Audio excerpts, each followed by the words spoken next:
고린도후서 9장 7절에서 9절 지난 시간에 똑같은 말씀입니다. 다 함께 엑스트레다른 데이터 월드가 시작. 각각 그 마음에 정의가 보시어 인생으로 억지로 하시나니 하나님은 주시는 일을 사랑하시니라. 하나님의 눈이 모든 일을 열리는 멈추게 하시나니 이는 너희로 모든 일에 항상 모든 것이 넉넉하여 모든 착한 일을 넘치게 하게 하시니라. 기록하라 저부터 한 자들에게 주었으니 그의 의가 영원토록 있느니라 함과 같으니라. 아멘.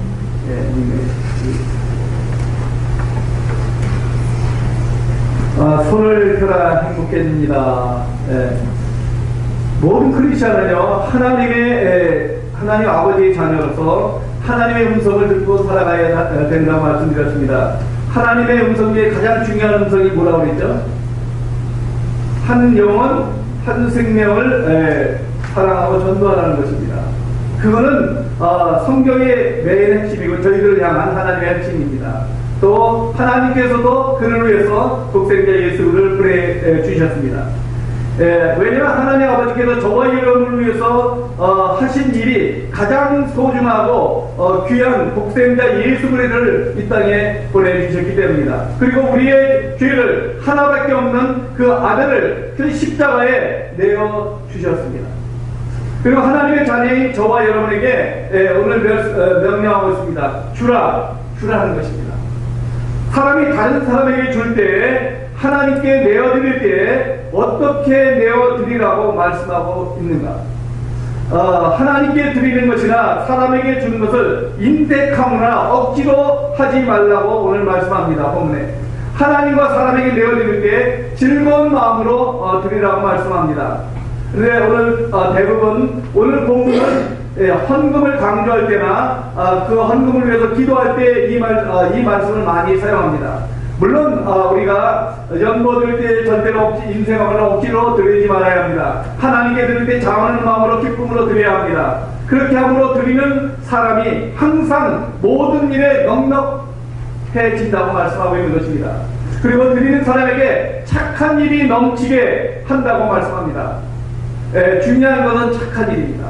여러분의 삶 가운데 드려질 때 착한 일이 넘치게 되어진다는 것입니다. 그런데 이 세상에 착한 사람이 한 사람도 없다고 성경은 말씀하고 있습니다. 그런데 착한 일을 할 수 있다고 말씀하는 것이 오늘 본문 말씀입니다. 성경은 이 세상에 선을 행하는 자 없느니 하나도 없다고 말씀하는데 그렇게 될 수 있다고 오늘 말씀하는 것입니다. 어떻게 착한 일을 할 수 있는가? 사람이 선을 행하면서도 악을 행하는 것이 사람입니다. 많은 크리스천이 자신이 올바르게 살고 말씀대로 살려고 합니다. 그렇지 않습니까? 그런데 자신이 올바르니 다른 사람의 잘못을 말하는 경우가 많이 있습니다. 자신이 말씀대로 살려고 노력하고 살아가는 사람이 말씀대로 살지 못하는 사람들을 정죄하고 판단하는 사람들이 있습니다.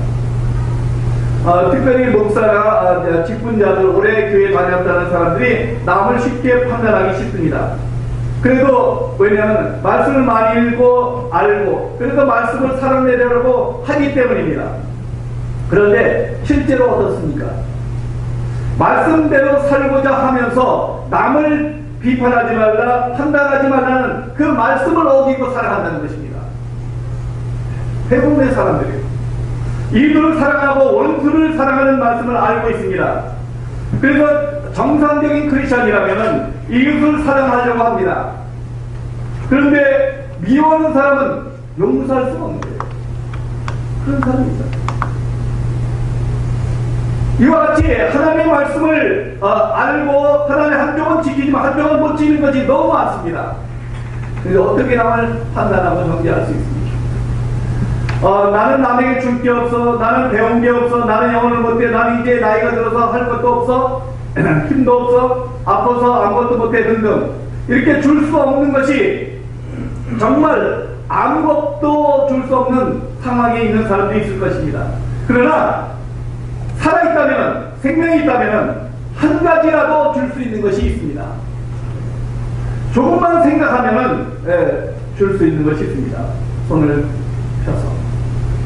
병들어 누워있는 사람을 도와줄 수도 있고요.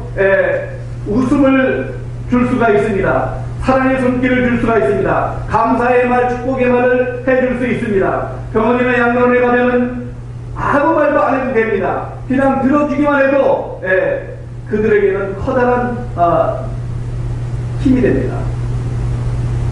누군가에게 경계의 편지나 희망의 편지를 써줄 수 있습니다. 지금 스마트폰이 많이 누구나 갖고 있잖아요. 그 전화로 또는 메시지로 카톡으로 얼마든지 줄 수 있는 것이 있습니다. 내가 없는 것을 줄 것을 생각하지 말고 내가 가지고 있는 것, 내가 현재 위치에서 줄 수 있는 것이 있습니다. 분명히요. 이 세상 사람들은 누구나 무엇인가 필요한 사람들입니다. 저도 마찬가지고 여러분도 마찬가지고 세상 사람도 마찬가지입니다. 이 세상 어디에서나 저와 여러분의 사랑의 손길이 필요한 사람이 있고요. 여러분의 손길을, 여러분의 따뜻한 말을 기다리는 사람들이 있다는 거예요. 저와 여러분은요, 서로에게 필요한 존재로 창조하셨습니다. 하나님께서는 사람을 혼자 살아갈 수 없도록 만드셨습니다. 하나님께서는 자신만을 위해서 존재하지도 않습니다. 하나님조차도요. 그래서 하나님께서는 저와 여러분의 필요를 위해서, 모든 인류를 위해서 독생자 예수 그리스도를 이 땅에 보내주신 것입니다. 몇 년 전에 신문에 나왔던 기사입니다. 여러분 들은 적도 있을 거예요. 생명을 구하는 폼이라는 제목으로 신문에 나왔었습니다. 태어난 지 며칠 안 되는 쌍둥이 중에 한 아이가 심장병에 큰 결함을 갖고 태어납니다.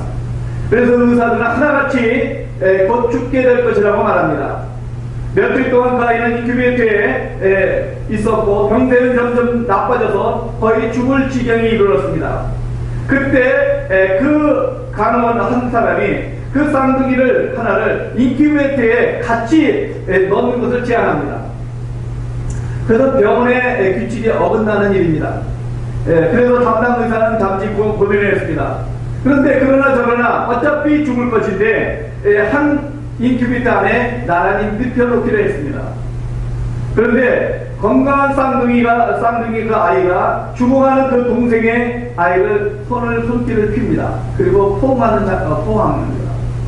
그런데요, 그 동생의 심장이 안정되기 시작하고요, 혈압이 정상적으로 작동하기 시작하고 아무 조치를 취할 수 없는 상태였는데요, 의사들이요. 그 다음에 체온이 정상이 되고 조금씩 나와서 퇴원했습니다. 지금은요, 완전 정상적으로 두 아이가 무럭무럭 자라나고 있답니다. 소문을 들은 신문 기자가 인큐베이터 안에 있는 그 아이를 사진을 찍어서 올렸어요. 생명을 구하는 폼이라는 제목으로요.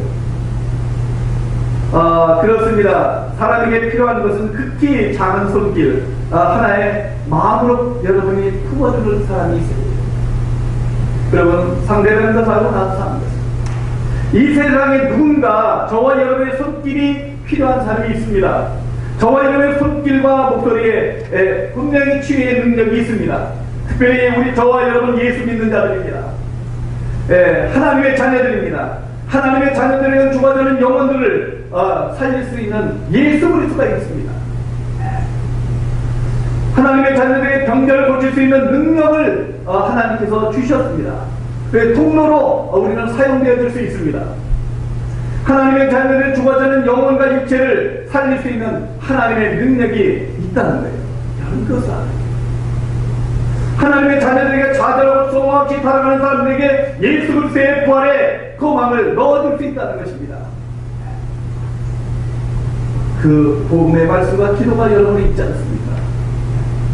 크리스천은 곤경과 문제의 사건, 아픔과 슬픔 속에서 떠나서 다른 사람들의 어려움과 문제의 사건에 필요를 채워주시고 문제를 해결해주면요, 그러면 하나님께서는 우리가 생각하는 것보다 더 풍성하게 나의 모든 일, 문제, 사건들을 해결해 주셔요. 그러면 이러한 사람들은 당연히 행복한 삶이 되어지는 것입니다. 그렇지 않습니까?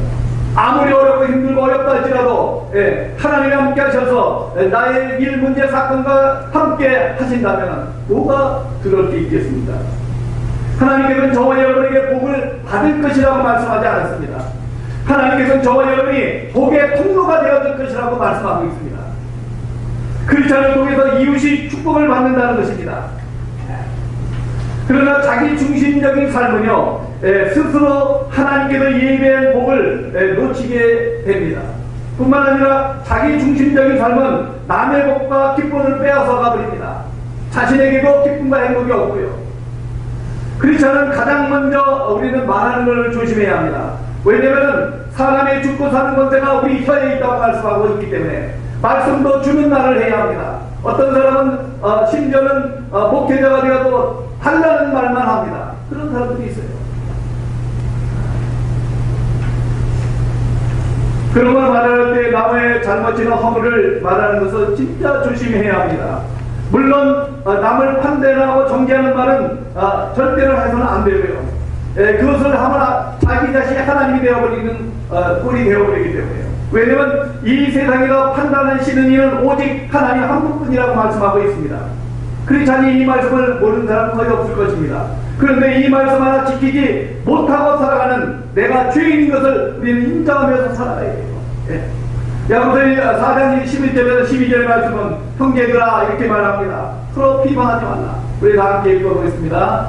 형제들아 서로 비방하지 말라. 자기 형제를 비방하는 자, 자기 형제를 판단하는 자는 율법을 비방하며 율법을 판단하는 자니라. 그러나 만일 내가 율법을 판단하면 율법을 행하는 자가 아니고 판단하는 자로다. 율법을 하나님의 것입니다. 그런데 그것을 판단해야 그건 하나님을 판단하는 거예요. 얼마나 남을 판단하는가, 얼마나 무서운 것이군요. 그 율법을 주시는 분은 한 분이 계시는데 그분에게서 능히 구원하시기도 하고 멸하시기도 한다고 말합니다. 그걸 판단하는 분이냐 라고 이렇게 방문하면서 판단하지 말라는 겁니다. 크리스찬은 남을 세워주는 말을 해야 합니다. 남을 격려하는 말을 해야 합니다. 농담을 해도요, 좋은 점을 가지고 농담을 해야 합니다. 그래서 축복의 통로가 되어진 것입니다. 하나님께서 아브라함에게 복을 주겠다고 말씀하지 않았습니다. 하나님은 아브라함에게 복의 근원이 되게 하겠다고 말씀하셨습니다. 예수님 믿는 모든 자는 아브라함의 자손이라고 성경은 말씀하고 있습니다. 아브라함의 자손은 모든 크리스찬은 복의 근원이 되어야 합니다. 여러분 한 분 한 분이 복의 근원이 되어야 된다는 것입니다. 내가 힘들고 어렵고 극심한 고통 가운데 있다 할지라도 다른 사람에게 축복의 근원이 되는 삶을 살아간다면 그보다 더 복된 것은 없습니다. 저와 여러분이 축복의 통로가 된다면 더 이상 자기 자신의 문제에 빠지지 않고 고민하지 않게 됩니다. 왜냐하면 하나님께서는 우리가 축복의 통로가 된다면 하나님께서는 나의 문제, 고통, 어려움 이런 것들을 전부 담당하시고 수고 무거운 짐지라 다 내게 오라 예수님께서 말씀하셨습니다. 그러므로 신앙생활은 자기 자신이 복음의 현장이 되어야 합니다. 자기 자신. 여러분 한 분 한 분이 복음의 현장이 여러분이 먼저 되어야 돼요. 여러분 자신이, 내 자신이 선교 현장이 먼저 되어야 된다는 거예요. 네. 내 자신이 복음으로 무장이 되어 있다면 사실 무엇이 문제이겠습니까? 그러므로 가장 중요한 선교지는요, 크리스찬 개인입니다. 여러분 자신이. 그 다음에 이제 중요한 선교지가 어딘지 아세요? 부부예요. 부부. 네. 부부가 자신이 복음의 현장이라는 사실을 알고 자신을 기도와 말씀으로 완전히 복음화시켜야 돼요. 자기 자신을. 그렇지 않으면요, 금방 세상에 빠지게 되고요. 금방 문제가 생기게 되고요. 내가 먼저 말씀과 기도로 복음의 말씀을 완전히 무장시켜야 돼요. 크리스찬이 자신이 끊임없는 신앙의 갈등과 문제 가운데 있으면서요, 진정한 선교와 전도를 할 수 없고요, 정상적인 신앙생활을 할 수 없습니다. 그렇지 않습니다. 그러므로 크리스찬은 자신의 갈등과 끊임없는 문제 고난 등을 먼저 복음의 말씀과 기도로 정복해 나가야 돼요. 저와 여러분이 정말로 그리스도 안에서 행복한 삶을 살아가기 위해서는요, 받는 삶이 아니라 주는 삶을 살아야 돼요. 주는 삶. 주는 삶을 살기 위해서는 내가 어떻게 해야 복을 받을까라는 마음의 자세. 대부분의 예수 믿음 잘 되고 복을 받는다고 하니까 그것이 전통적으로 흘러내려와서 어떻게 하면 복을 받을까? 기도를 해도 말씀을 읽어도 내가 교회에 참석을 해도 이렇게 하니까 주님께서 복을 주셨다라고 간증하는 경우가 많아요. 그것이 나쁘다는 것이 아닌데 그렇게 되면 자기중심적인 복 가운데 빠지게 되는 거예요. 그거는요, 복을 받았지만 저주가 될 수가 있습니다. 나만을 위한 신앙이 되어버리기 때문에. 대신에 내가 복의 통로가 될까? 그걸 고민해야 돼요. 내가 어떻게 은혜를 베풀까? 어떻게 하면 다른 사람들의 필요를 채워줄 수 있을까? 라는 생각을 가지고 우리가 살아가야 된다는 것입니다. 자꾸 받을 생각을 버리고 마음을 펴서 손을 펴서 주는 삶이, 주는 크리스찬이 되어야 합니다. 옛날에 사냥꾼들이요, 원숭이를 잡는 방법이 있습니다. 사냥꾼들이 원숭이들이 좋아하는 바나나 등 이제 먹이를 커다란 통에 이렇게 집어넣는다고 합니다. 그리고 들어가는 손은 딱 손이 들어갈 정도고 만들어 놓는데 손이 들어갈 정도로. 그리고 구멍을 뚫어 손은 들어가잖아요. 뺄 수도 있어요, 그냥. 그런데 원숭이가 그 먹이를 딱 잡고 빼려면 안 빠지잖아요. 내가 구멍에 이렇게 집어넣는데 이게 있다면은 요 정도 되는데 요게 길어지면 안 빠지잖아요. 그런데요, 사냥꾼이 와도 이걸 안 넣는데요. 먹을 거. 그대로 있는데요, 그대로. 쉽게 이거만 딱 넣으면은 빠져서 도망갈 수 있는데, 가까이 올 때까지 안 넣는데, 절대 고집이 세갖고요, 원숭이죠. 사람하고 똑같은 것 같아요. 사람 보기에는 저거 손만 놓으면 될 텐데, 참 어리석기 짝이 없잖아요. 그런데 원숭이를 어리석게 생각하는 사람이 원숭이보다 더 어리석게 살아가는 사람들이 더 많다는 거예요. 어떤 사람이 원숭이보다 더 어리석고 미련한 사람입니다. 하나님을 믿지 못하고 자기 중심적으로 살아가는 사람들입니다. 많은 사람들이 손을 꽉 쥐고 움켜쥐고 그걸 펴지 못하기 때문입니다. 어떤 사람은 물질을 쥐고 피지 못합니다. 어떤 사람은 권력을 잡고 피지 못합니다. 어떤 사람은 자기 지식과 체면을 잡고 펴지 못합니다. 그런 사람들 많아요. 어떤 사람은 세상의 쾌락한 명예를 가지고 쥐고 펴지 않습니다. 죽을 때까지 안 피는 사람이 있어요. 많은 크리스찬들도 꽉 낀 손을 펴지 않고 살아가는 사람들이 있습니다. 사람은 가진 것만으로 충분한데 더 가지려고 하는 사람은요, 하나님께서 예비하신 자유와 풍성함을 누리지 못합니다. 오늘 본문에 보는 손을 펴서 주는 사람은 항상 넉넉하다고 합니다. 많이 가져서 많이 배워서 넉넉한 것이 아닙니다. 하나님께서 손을 펴는 자에게 착한 일을 넘치게 하신다고 말씀합니다. 손을 펴서 주는 사람은요, 그 의가 영원토록 있겠다고 말씀합니다. 저와 여러분 어떻습니까? 다른 사람에게 축복의 근원이 되어 살아가라는 하나님의 음성을 무시하고 우리는 살아가지 않습니까? 내 자신만을 위해서 살아가는 삶은 아닙니까? 한번 생각해 봐야 돼요.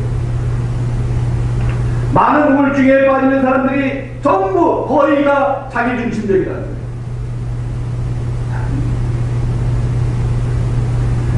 그렇다면 우리는 지금부터라도 꽉 움켜진 자기중심적인 손을 펴서 살아가야 합니다. 손을 꽉 쥐고 있으면 하나님께서 베풀어 놓은 수많은 복들을 내가 잡을 수가 없습니다. 내가 잡고 있는 한 하나님의 은혜는 절대로 잡을 수 없습니다. 미국의 세계 가부라고 할 수 있는 빌 게이츠나 워런 버핏 이런 사람들은 어려운 사람들을 위해서, 병든 사람들을 위해서 아프리카에 이런데 자기 재산을 거의 다 내놨습니다. 그리고 그들은 행복하게 살아가요. 행복하게 살아가요. 여유롭게 살아가고요. 그러나 그 반대로 손에 불을 쥐고, 이건 이제 물질로 이렇게 하지만, 여러 가지가 있습니다. 뭐, 지식이나 이런 것들 지면. 손에 불을 쥐고 놓지 않고 살아가는 사람은 어떻습니까?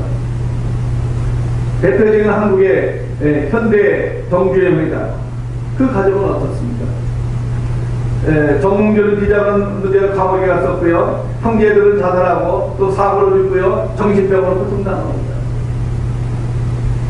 삼성의 이벤트를 듣고 이관희 회장은 암으로 수술하고 안타깝다. 그 딸은 또 뉴욕에서 자살을 했어요. 결혼하려고 하니까 부모가 반대하니까 자살을 했어요. 딱동한 아이인데. 배우의 김우정 회장은 어떻습니까? 배우를 쫓겨내면서 감옥에 가 있었고요.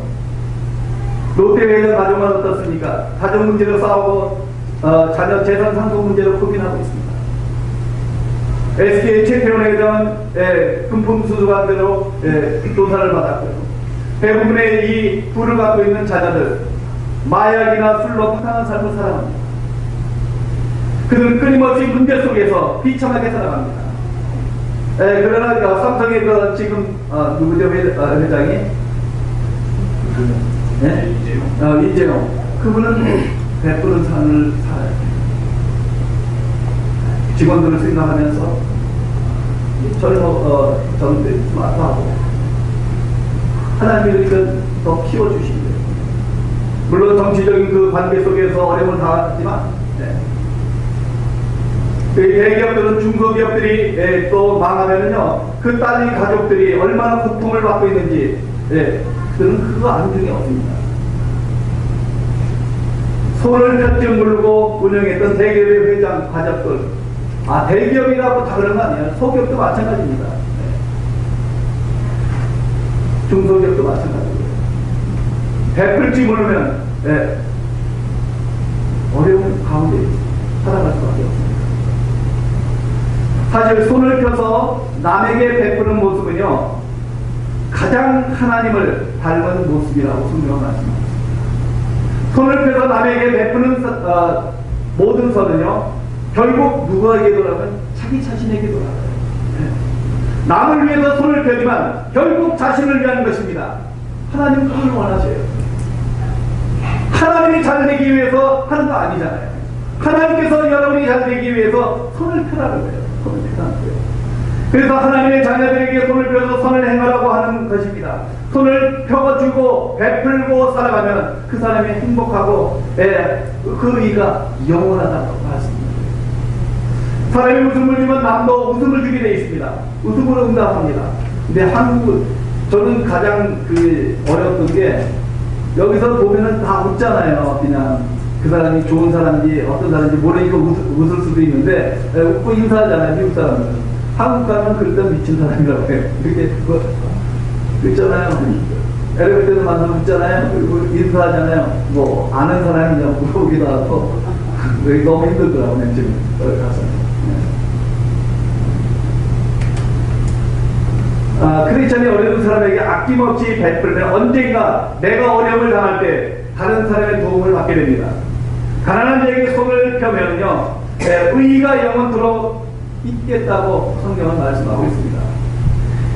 오늘 본문의 말씀 우리 다시 한번 읽어보고 진짜 우리가 이런 삶이 되기를 바랍니다.